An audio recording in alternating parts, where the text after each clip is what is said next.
ಎಲ್ರಿಗೂ ನಮಸ್ಕಾರ. ಯಾರೋ ಶಿಕ್ಷಕ ವೃತ್ತಿಯನ್ನ ಎದುರು ನೋಡ್ತಾ ಇದ್ದೀರಾ? ಅಂತವರಿಗೆ ಒಂದು ಒಳ್ಳೆಯ ಸುದ್ದಿ ಅಂತಾನೆ ಹೇಳ್ಬೋದು. ಕರ್ನಾಟಕ ಸರ್ಕಾರದಿಂದ ಟೀಚರ್ ರಿಕ್ರೂಟ್ಮೆಂಟ್ ನೋಟಿಫಿಕೇಶನ್ ರಿಲೀಸ್ ಆಗಿದೆ. ಅದರಲ್ಲಿ especially computer science teacher related information ಸದ್ಯಕ್ಕೆ ಈ ವಿಡಿಯೋದಲ್ಲಿ ನಾನು ಶೇರ್ ಮಾಡ್ತಾ ಇದ್ದೀನಿ. ಈ recruitment already 12th of August 2026 released that notification. ಮತ್ತೆ ಆನ್ಲೈನ್ ಅಪ್ಲಿಕೇಶನ್ ಡೇಟ್ ಯಾವಾಗ ಸ್ಟಾರ್ಟ್ ಆಗುತ್ತೆ ಅಂತಂದ್ರೆ 18th of August 2026. ಇದರದ್ದು ಲಾಸ್ಟ್ ಡೇಟ್ ಯಾವಾಗಿರುತ್ತೆ ಅಂದ್ರೆ September 7, 2026. ಆಮೇಲೆ ಫೀ ಪೇಮೆಂಟ್ಗೆ ಲಾಸ್ಟ್ ಡೇಟ್ ಇರೋದು September 10, 2026. ಆಮೇಲೆ ರಿಟರ್ನ್ ಎಕ್ಸಾಮಿನ ಡೇಟ್ ಅನೌನ್ಸ್ ಮಾಡಿಲ್ಲ. ಅದನ್ನ ನಂತರ ದಿನಗಳಲ್ಲಿ ಕರ್ನಾಟಕ ಸ್ಕೂಲ್ ಎಜುಕೇಶನ್ ವೆಬ್ಸೈಟ್ ಅಲ್ಲಿ ರಿಲೀಸ್ ಮಾಡ್ತಾರೆ. ಆ ಎಕ್ಸಾಮ್ ಡೇಟ್ ಅನ್ನು ನೆಕ್ಸ್ಟ್ ಫರ್ದರ್ ವಿಡಿಯೋಸ್ ಅಲ್ಲಿ ನೋಡೋಣ. ಅದಾದ ನಂತರ ಈ ರಿಕ್ರೂಟ್ಮೆಂಟ್ಗೆ ಏಜ್ ಲಿಮಿಟ್ ಏನಿದೆ ಅಂತ ನೋಡೋದಾದ್ರೆ minimum age 21 years, maximum age 40 years for the general categories. ಆಮೇಲೆ for the 2A, 2B, 3A, 3B categories, we have some age relaxation up to 3 years and age relaxation for SC, ST categories, that is 5 years. And ಈ ಪೋಸ್ಟ್ಗೆ ನೀವೇನಾದರೂ online application ಹಾಕ್ಬೇಕಂತಂದ್ರೆ fees ಏನಿದೆ ಅಂತ ನೋಡೋದಾದ್ರೆ general category 750 ಆಗುತ್ತೆ. SC, ST and physically handicapped persons, PWD candidates 500 rupees ಇರುತ್ತೆ. ಅದಾದ್ಮೇಲೆ ಸದ್ಯಕ್ಕೆ ಈ ರಿಕ್ರೂಟ್ಮೆಂಟ್ ಯಾವ ಬೇಸ್ ಮೇಲೆ ವರ್ಕ್ ಆಗ್ತದೆ ಅಂತಂದ್ರೆ ಡಿಸ್ಟ್ರಿಕ್ಟ್ ವೈಸ್ ವೇಕೆಂಟ್ ಪೋಸ್ಟ್ ಮೇಲೆ ವರ್ಕ್ ಆಗುತ್ತೆ. ಸಪೋಸ್ ನಾ ಏನಾದ್ರೂ ಇವಾಗ ಫಾರ್ ಎಕ್ಸಾಂಪಲ್ ಬಾಗಲಕೋಟೆಗೆ ಏನಾದರೂ ಅಪ್ಲೈ ಮಾಡಿದ್ರೆ ಬಾಗಲಕೋಟೆಲಿರುವಂತಹ ಪೋಸ್ಟ್ಗೆ ಮಾತ್ರ ನಾನು ಕಾಂಪಿಟೇಟ್ ಮಾಡಬೇಕಾಗತ್ತೆ. ಸಪೋಸ್ ಬೆಳಗಾಮಲ್ಲಿರುವಂತಹ ಪೋಸ್ಟ್ಗೆ ನೀವೇನಾದರೂ ಅಪ್ಲೈ ಮಾಡಿದ್ರೆ only we need to compete for the 11 post. So ನಾವೇನಾದ್ರೂ ಅಪ್ಲಿಕೇಶನ್ ಹಾಕ್ಬೇಕಂತಂದ್ರೆ ಫಸ್ಟ್ ನಮಗೆ ಯಾವ ಡಿಸ್ಟ್ರಿಕ್ಟ್ ಅಲ್ಲಿ ಎಷ್ಟು ಪೋಸ್ಟ್ ವೇಕೆಂಟ್ ಇದೆ ಅದನ್ನ ನೋಡ್ಕೊಂಡು ಸ್ವಲ್ಪ ಅನಲೈಸ್ ಮಾಡಿ ಅಪ್ಲಿಕೇಶನ್ ಹಾಕೊಳ್ಬೇಕಿದ್ರೆ ಸದ್ಯಕ್ಕೆ ನಾನು ಇಲ್ಲಿ ಈ ಸ್ಕ್ರೀನ್ ಅಲ್ಲಿ ಡಿಸ್ಟ್ರಿಕ್ಟ್ ವೈಸ್ ಎಷ್ಟು ವೇಕೆಂಟ್ ಇದೆ as per the school education website they are provided some these data. Currently Bagalkot district has 12 posts. This one is a non-Hyderabad Karnataka and Ballari is related to Hyderabad Karnataka and Hyderabad Karnataka people ಗೋಸ್ಕರನೇ ಇರುವಂತಹ post ಯಾವುದು 34 and non Hyderabad Karnataka peoples ಏನಾದರೂ candidates apply ಮಾಡ್ಬೇಕಂತಂದ್ರೆ 8 post ಇರುತ್ತೆ. Belagavi 11, Bengaluru rural 4, Bengaluru central 6, south 4, Bengaluru north 5 for non-Hyderabad candidates and Hyderabad Karnataka candidates also having one post, that is a reserved post for the HK candidates. Same for Bidar also we are having the non-HK and HK. In this matter we are having the multiple post based on your district. Total ನಮ್ಗೆ ಎಷ್ಟು post ಇದೆ vacant ಇದೆ ಅಂತ ನೋಡೋದಾದ್ರೆ 500 vacant ಇರುತ್ತೆ. 500ಗೆ ಪೋಸ್ಟ್ಗೆ ನಮಗೆ recruitment ನಡೀತಾ ಇದೆ.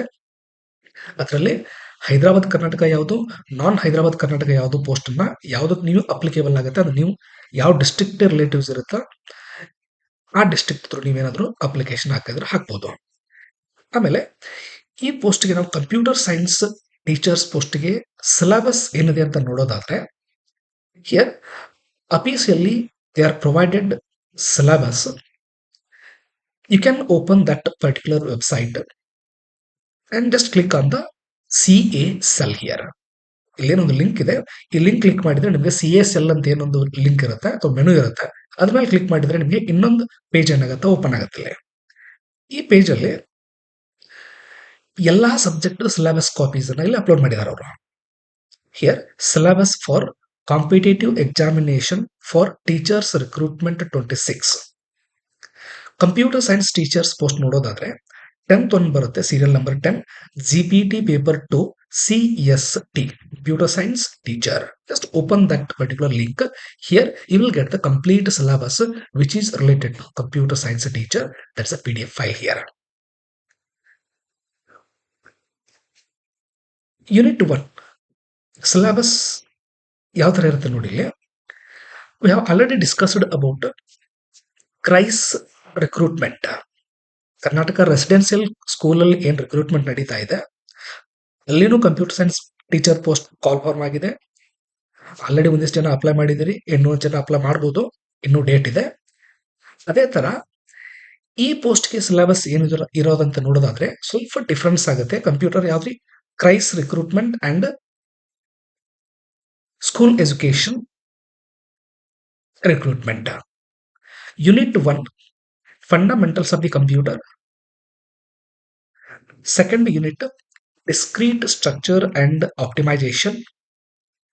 And third unit ಬಂದ್ಬಿಟ್ಟು computer system architecture.